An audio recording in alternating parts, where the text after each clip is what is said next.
तो बेटा हमने डाइसेक्राइड कर रहे थे, डाइसेक्राइड में हमने माल्टोज का स्ट्रक्चर कर लिया और साथ में स्ट्रक्चर कर लिया बेटा लैक्टोज का। अब जो थर्ड स्ट्रक्चर आ रहा है वो आ रहा है सुक्रोज।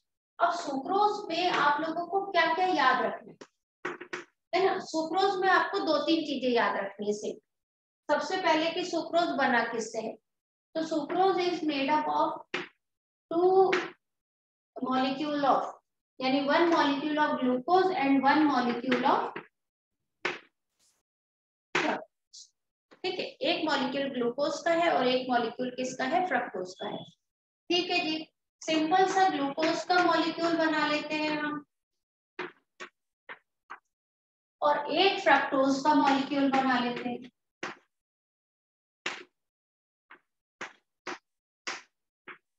ये फ्रक्टोज का मॉलिक्यूल है। फ्रक्टोज के मॉलिक्यूल में यहाँ पे भी CH2OH है, यहाँ पे H है, फर्स्ट सेकंड थर्ड पर OH है, यहाँ H है, यहाँ H है, यहाँ OH है और यहाँ पर 1 2 3 4 और ये 5 CH2OH और ये OH। ये स्ट्रक्चर हो गया बच्चा, है ना। फॉर्मूला तो वही है ना, C6H12O6, तो C6 1 2 3 4 5 और C6 हो गए, 12H2H है तो 2 3 4 5 6 7 8 9 10 11 और 12 हाइड्रोजन हो गए और ऑक्सीजन 6 हो गए हैं, 1 ऑक्सीजन 2 3 4 5 और 6। तो ये हो गया बच्चा किसका, फ्रक्टोज का स्ट्रक्चर। ये वाला जो फर्स्ट फॉर्म है ग्लूकोज का, इसको हम कहते हैं बेटा पायरेनोज, पायरेनोज रिंग है और ये रिंग जो होती है ये फ्यूरानोज। अच्छा एक और चीज बता देती हूँ, जब हम ये रिंग स्ट्रक्चर बनाते हैं ना, इन रिंग्स को कहा जाता है हावर्थ प्रोजेक्शंस। ठीक है, क्या कहलाते हैं ये, हावर्थ प्रोजेक्शंस। और अगर हम इसी को ही स्ट्रेट चेन बनाते हैं, अगर मैं इसको स्ट्रेट चेन बनाती हूँ,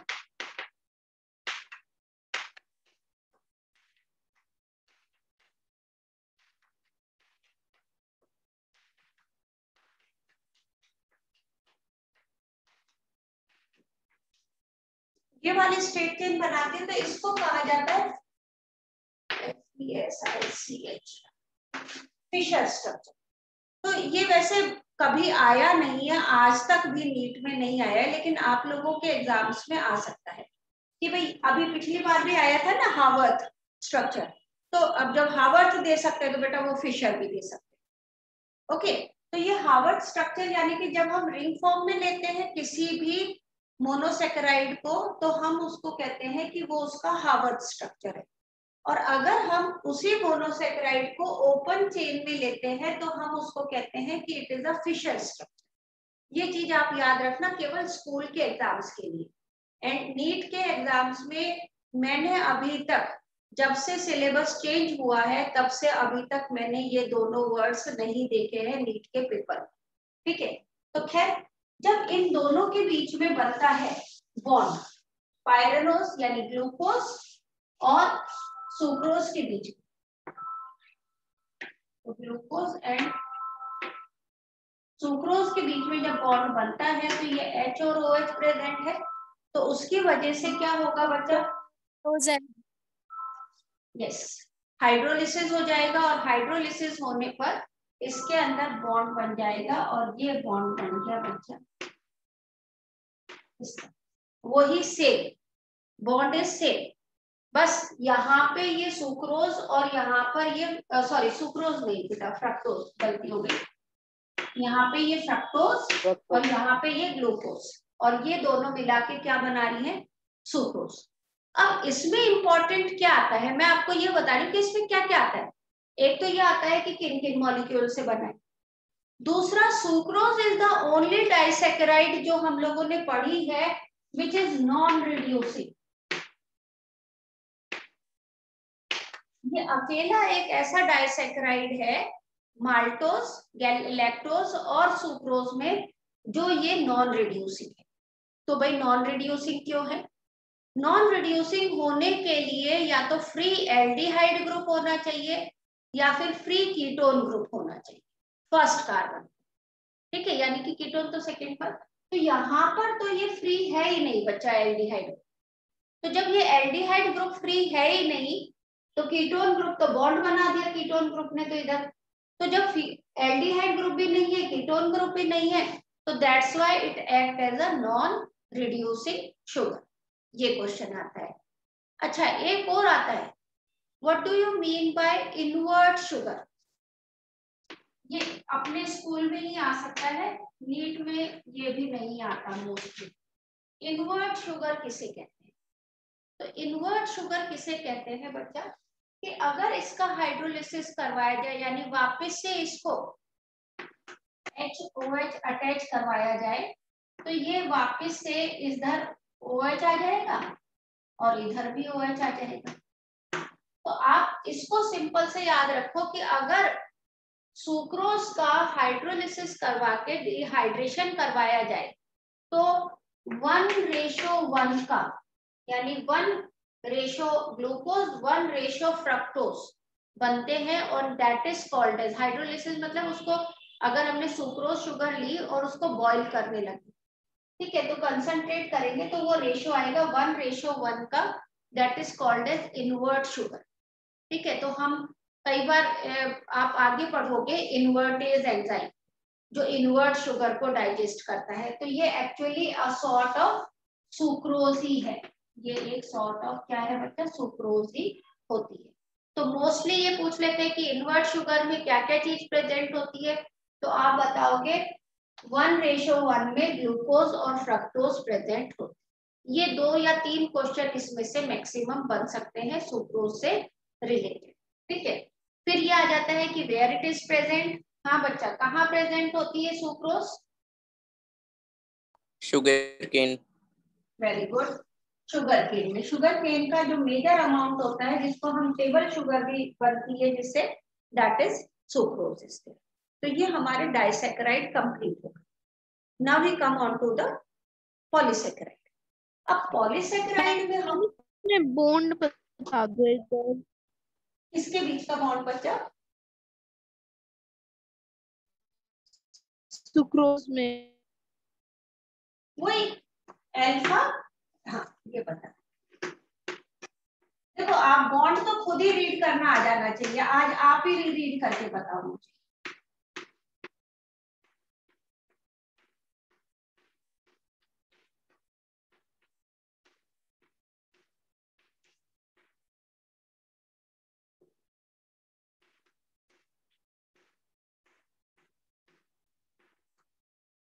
आप मुझे रीड करके बताओ कि कौन सा बॉन्ड बनना चाहिए। Alpha 1,4 glycosidic. Alpha 1,4 glycosidic bond. Glycosidic क्यों बना भाई अल्फा 1,4? क्योंकि बेटा ये मैम पर आपने पहले 1-2 बताया था इसलिए कंफ्यूजन हो जाती है। अच्छा हाँ 1 ये राइट, 1,4 नहीं सॉरी 1,2 ही रहेगा, ये राइट बेटा। 1,2 इसलिए बताया था कि ये जब अपन ले रहे हैं क्योंकि अपन कह रहे हैं नॉन रिड्यूसिंग शुगर, तो इसके अंदर क्या होता है, ये CH2OH हो गया, ये O हो गया। अगर हम इसको इस तरह से या तो अगर आपने नंबरिंग करने पे डिपेंड करता है कि नंबरिंग आपने ये 1 करा 2 3 4 5 है ना, तो ये तो 5 तो आना नहीं है, यहाँ पे 5 तो आना नहीं है। तो अब ये नंबरिंग हम इधर से स्टार्ट करेंगे सुक्रोज की, तो 1 2 3 4 5 और 6 ये नंबरिंग। तो जब ये नंबरिंग हुई 1 2 3 4 5 और 6, तो और इसकी नंबरिंग यहाँ से चालू होगी 1 2 3 4 5 और ये 6। देखो इसकी नंबरिंग में हमको कोई डाउट नहीं आना है, इसकी नंबरिंग में इसलिए कोई भी डाउट नहीं आना है क्योंकि CH2OH ग्रुप एक ही जगह प्रेजेंट है। इसकी नंबरिंग में हमें डाउट हो सकता है क्योंकि इस पोजीशन पर भी CH2OH प्रेजेंट है और इस पोजीशन पर भी CH2OH प्रेजेंट है, राइट।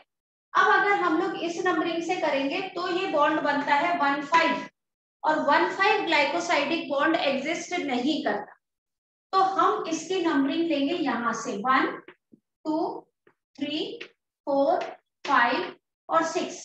तो अब अगर आप आप ये देखो कि 1 2 2 के साथ में ये बॉन्ड बन गया बच्चा। जब 2 के साथ में बॉन्ड बन गया तो ये आ गया आपका अल्फा यानी ग्लूकोज। अल्फा तो मतलब दोनों के ही OH सेम प्लेन पर प्रेजेंट है। पहली चीज, दोनों के ही OH सेम प्लेन पर प्रेजेंट है, इसलिए they are called as alpha. दूसरा चीज हो गया 1 1 मतलब ग्लूकोज का फर्स्ट कार्बन हो गया, ठीक है। अब 2 का हुआ बच्चा कि 2 का आपका फ्रक्टोज है, तो 1 2 3 4 इसमें हाँ 1 2 3 4 राइट 1 2 तो ये अपना उल्टा होगा। यहाँ पे OH आएगा बच्चा, यहाँ पे H आएगा, यहाँ H आएगा और यहाँ पे OH आएगा, क्योंकि ये याद रखना बच्चा थर्ड कार्बन पर हरदम OH की पोजीशन चेंज हो जाती है। तो ये OH ऊपर जाएगा, इधर H आएगा और फिर इन दोनों के बीच में वाटर मॉलिक्यूल रिमूव होगा और वाटर मॉलिक्यूल रिमूव होके ये फॉर्म बनेगा बच्चा। तो ये बन गया alpha 1 2 glycosidic bond which is of the sucrose। Okay बच्चा। और क्योंकि ये सेकेंड कार्बन जिसके साथ में कीटोन अटैच है वो यूज हो गया है बॉन्ड फॉर्मेशन में, that's why it is called as the reducing sugar, क्योंकि उसके पास फ्री नहीं है। फ्री कौन सा ग्रुप है उसके पास? हाँ बेटा, ये राइट साइड से करते हैं तो फोर्थ आएगा, राइट साइड से क्यों नहीं किया? फोर्थ कैसे आएगा बच्चा? अगर आप राइट साइड से करते हो तो 1 2 3 अगर इसे फर्स्ट लेंगे हाँ 4, इसको फर्स्ट लेंगे तो ये सेकंड आएगा ना बच्चा। लेकिन मैम यूजुअली तो राइट हैंड साइड से लेते हैं, उस हिसाब से तो फोर्थ आ रहा है बेटा। देखो ये तो मैंने इसमें इस तरह का प्रोजेक्शन दिखा रखा है। अगर आप नेट पे सर्च करोगे ना तो ये प्रोजेक्शन ऐसे दिखाएंगे ही। मुझे तो क्योंकि आपको ये एक प्लेन में दिखाना है, अगर आप किसी नेट पे सर्च करोगे ना तो नेट पे आपको इसका डायग्राम इस तरह से दिखा हुआ मिलेगा बच्चा।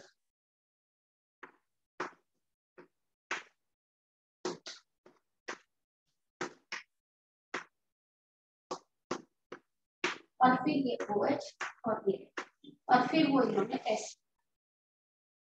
समझ गए? तो वो राइट हैंड साइड पे ही दिखा। लेकिन फिर अगर मैं ऐसा बनाती हूँ, आपको बना के दिखाती हूँ, तो आपको लगेगा कि एक चीज ऊपर होती है और एक चीज नीचे होती है, क्योंकि हम लोग यहाँ पे 2D इमेज बना रहे हैं। केमिस्ट्री वाले जब वो बनाएंगे ना तो वो उनके प्रोजेक्शंस भी अलग बनेंगे, वो मैं नहीं बना सकती, वो केमिस्ट्री में MSc वाले लोग बना सकते हैं, ठीक है। तो वो लोग ऐसे डार्क करके बताते हैं कि भाई किस तरह से प्रोजेक्शंस बन रहे हैं, तो वो मुझे एग्जैक्टली उतनी सारी केमिस्ट्री नहीं आती। लेकिन अगर आप नेट पे सर्च करोगे तो फ्रक्टोज जो है वो ऊपर बना हुआ दिखाएंगे, क्योंकि आप कह रहे हो राइट हैंड साइड, वो बिल्कुल सही है कि भाई हम राइट हैंड साइड से काउंटिंग चालू करते हैं, तो उसमें ये इस तरह से बॉन्ड फॉर्मेशन दिखा। ठीक है बेटा, तो अब मैं अगर इस तरह से बॉन्ड फॉर्मेशन दिखाऊंगी तो आपको लगेगा कि ये तो एक प्लेन में बॉन्ड फॉर्मेशन नहीं हो रहा, एक ऊपर हो रहा है और एक नीचे हो रहा है। That's why I made that. Okay बच्चा, क्लियर हुआ? Yes ma'am.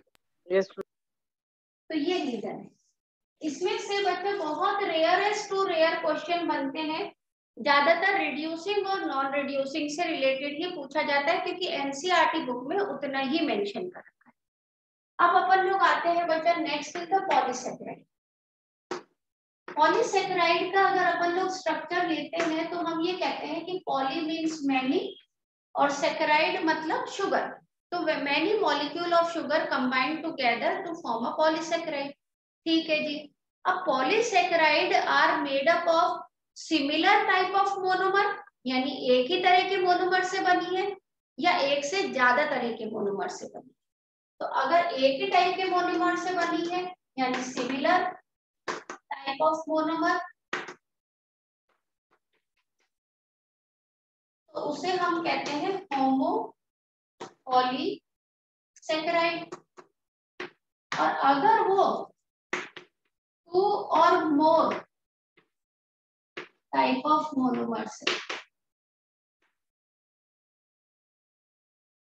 उसको हम कहते हैं हेट्रो पॉलीसेकेराइड।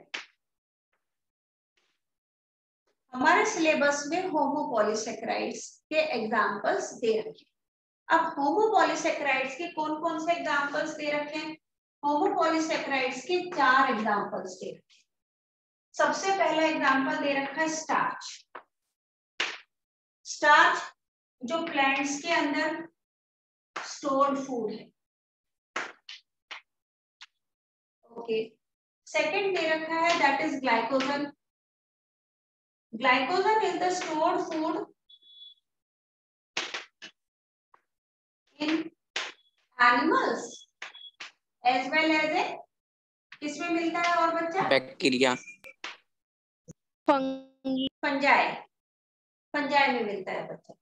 और थर्ड आता है, थर्ड एग्जाम्पल इन्होंने दे रखा है बच्चा इनुलिन।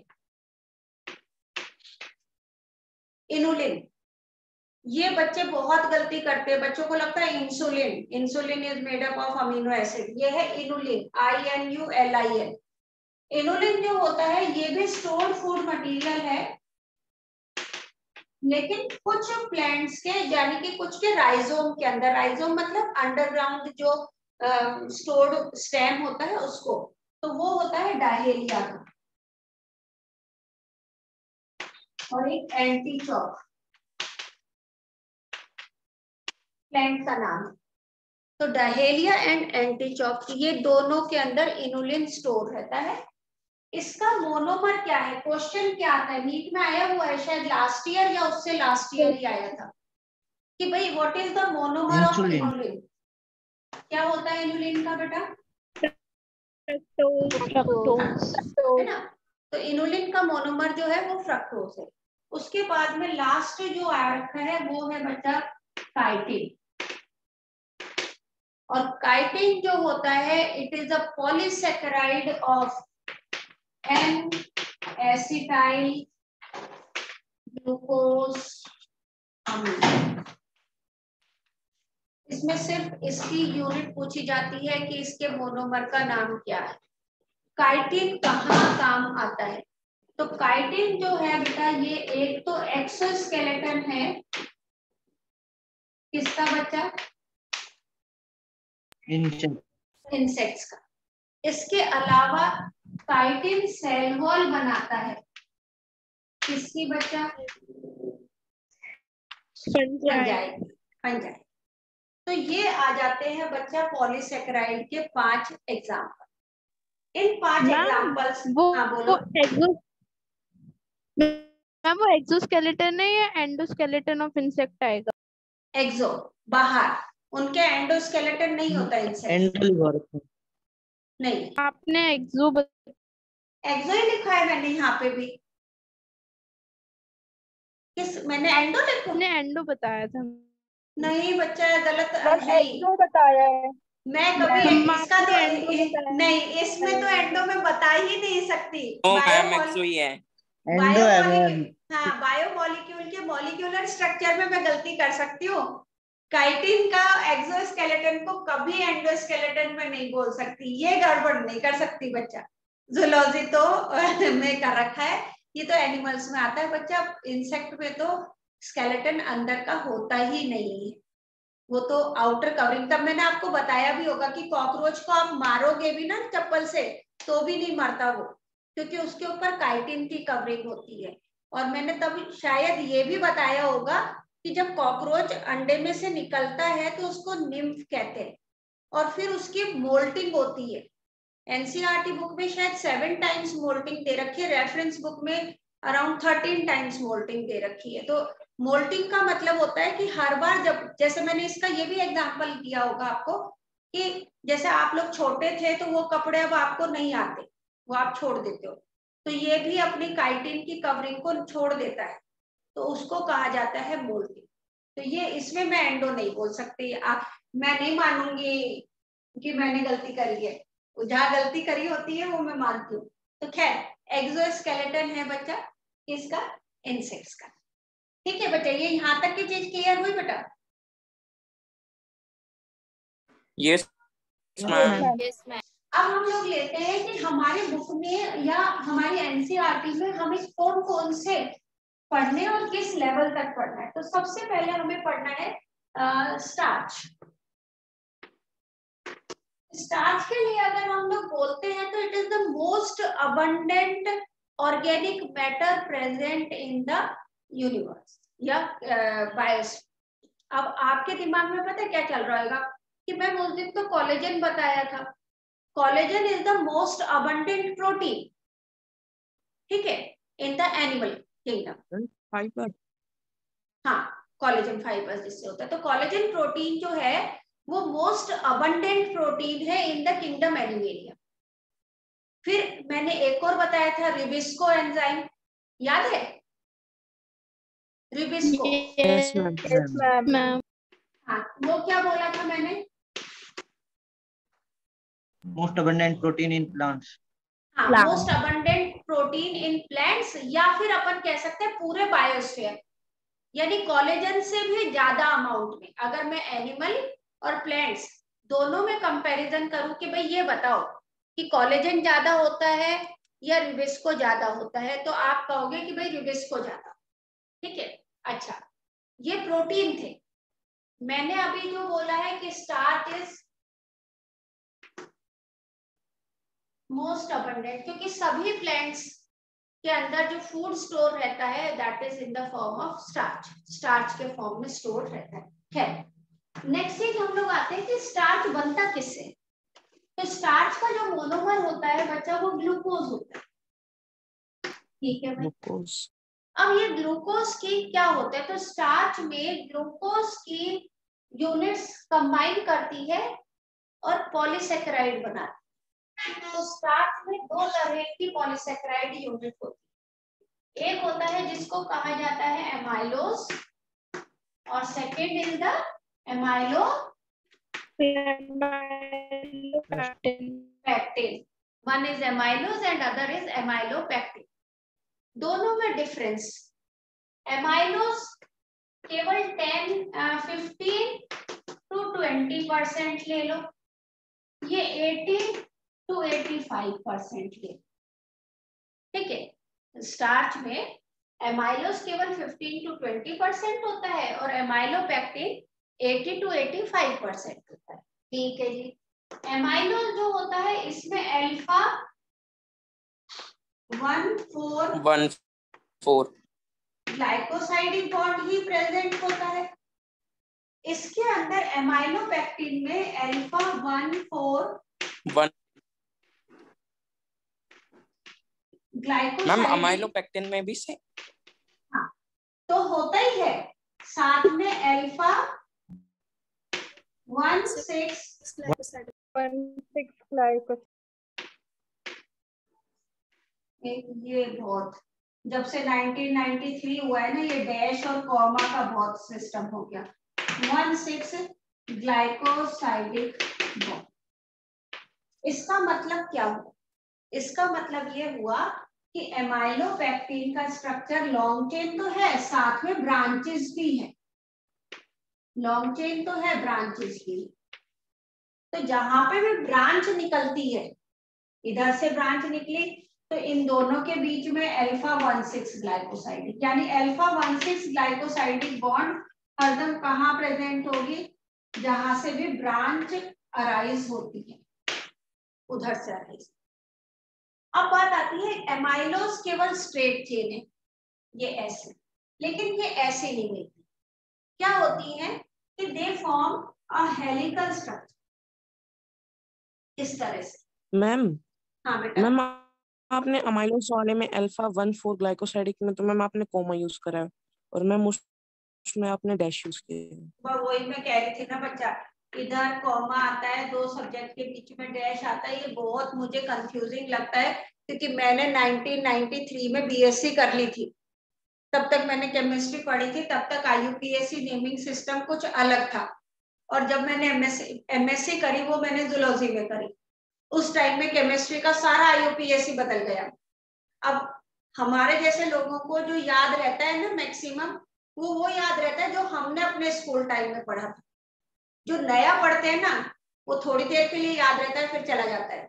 तो जितना भी पढ़ाते हैं वो सब अपने स्कूल टाइम का पढ़ा हुआ, तो वो उस चीज में कंफ्यूजन रहता है। लेकिन ये है कि दो नंबर्स के बीच में कॉमा लगता है, अल्फाबेट और नंबर के बीच में डैश लगता है, इसीलिए मैं हर बार सोच सोच के इसको चेंज कर। तो ये याद रखना, अगर मैं कभी गड़बड़ भी करूं तो बता देना, मैं आप लोगों को बता रही हूँ। 2 नंबर्स के बीच में कॉमा लगता है, एक अल्फाबेट और नंबर के बीच में डैश लगता है। तो बच्चा इसके अंदर ये हेलिकल स्ट्रक्चर प्रेजेंट होता है, और क्योंकि इसका हेलिकल स्ट्रक्चर प्रेजेंट होता है इसीलिए ये आयोडीन के साथ में ब्लू कलर लेता है, क्योंकि वो आयोडीन के मॉलिक्यूल इसमें ट्रैप हो जाते हैं। ठीक है, ये हो जाता है बच्चा एमाइलोज और एमाइलोपेक्टिन में। एक चीज लिखवाना भूल गई बच्चा, amylose is soluble in water.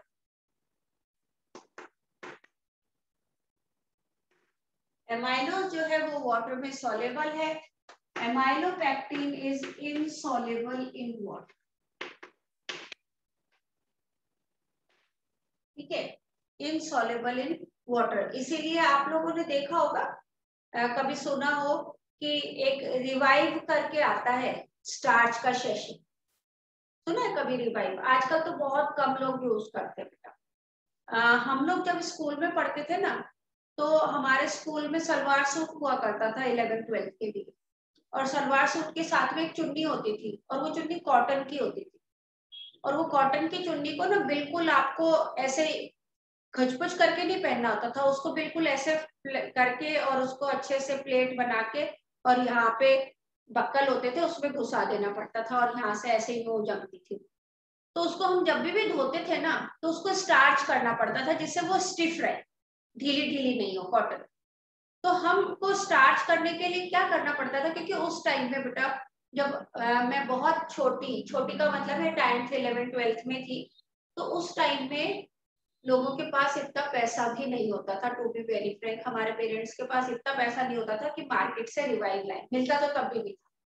तो मेरी मम्मी क्या करती थी, संडे को चावल बनाती थी, तो चावल का पानी निकाल देती थी थोड़ा सा, उस पानी को बहुत सारे पानी में मिला लिया जाता था, चावल के पानी को जिसको मांड कहते हैं। थोड़ा सा निकालती थी 1 कप, और उसको पूरी बाल्टी में बना देती थी, और फिर उसमें क्या डाल देती थी, वो चुन्नी और मम्मी की जो साड़ी होती थी ना कॉटन की, वो सारी डाल के, और फिर हाथ उसको झड़का के और हाथों से ही सुखाते थे। जैसे एक तरफ से मैंने पकड़ ली चुन्नी और एक तरफ से मम्मी ने पकड़ ली, और ऐसे ऐसे करके सुखा, और फिर फटाफट उस पर प्रेस कर देते थे। तो वो आजकल क्या आता है, रिवाइव आता है, और उसमें रिवाइव में लिखा भी रहता है with cold water, you can give the starch to the cloth with cold water, ठंडे पानी के साथ। तो एक्चुअली जो रिवाइव होता है ना, उसमें ज्यादा अमाउंट में क्या डाल देते हैं, वो एमाइलोज, क्योंकि एमाइलोज क्या है बेटा, सॉल्युबल इन वाटर। अगर आप वैसा स्टार्च ले लो और पानी में घोलोगे ना, लैब में अभी जब अपना स्कूल रीओपन होएगा, तो जब प्रैक्टिकल में लेके चलेंगे ना, तब मैं दिखाऊंगी। अपने जो लैब अटेंडेंट भैया है ना, वो क्या करते हैं, एक बीकर लेते हैं और उसमें स्टार्च डालते हैं, ठंडे पानी डालते हैं, तो थोड़ा सा तो डिजोल्व होता है, बाकी डिजोल्व नहीं होता। यानी जितना जितना एमाइलोज है वो तो डिजोल्व हो गया, एमाइलोपेक्टिन डिजोल्व नहीं होगा। तो अब वो क्या करते हैं, अब वो उसको हीट करते हैं। तो जब हीट करते हैं ना, तो ये ब्रांचेस क्या हो जाएगी बेटा, ब्रेक। जब ये ब्रांचेस ब्रेक होएगी, तो फिर ये भी लीनियर चेन में कन्वर्ट हो जाएंगे, तो फिर डिसॉल्व हो जाएगा। तो वैसे स्टार्च को अगर अपन को पानी में घोलना है तो गर्म करना पड़ेगा, लेकिन ठंडे पानी में एमाइलो सॉल्युबल है। तो ये इन दोनों का डिफरेंस आता है। क्लियर है बच्चा ये? Yes ma'am. Okay okay ma'am, school reopening के बारे में कुछ अपडेट है? बेटा स्कूल रीओपन मोस्ट प्रोबेबली 1 जुलाई, मोस्ट प्रोबेबली 1 जुलाई। अगर जो डाउन आते रहे, तो केसेस डाउन आते रहे, तो बाय 1 जुलाई। अच्छा, नेक्स्ट जो आता है that is the glycogen. Glycogen जो है, it is also the monomer of glucose, वो ही ग्लूकोज का ही मोनोमर है बस। लेकिन और ये एनिमल्स के अंदर स्टोर्ड फूड मटेरियल है, ओके जी। अब बात आती है कि इसकी प्रॉपर्टी क्या है। तो इसकी प्रॉपर्टी ये है कि ये तो लॉन्ग चेन तो होता ही है, जिसमें अल्फा 1,4 ग्लाइकोसाइडिक बॉन्ड तो है ही, लेकिन साथ के साथ इसमें ब्रांचेस भी है, और इसमें बहुत ज्यादा ब्रांचेस हैं, इसमें बहुत सारी ब्रांचेस। तो ब्रांचेस जहां पे भी होगी वहां पे अल्फा 16 ग्लाइकोसाइडिक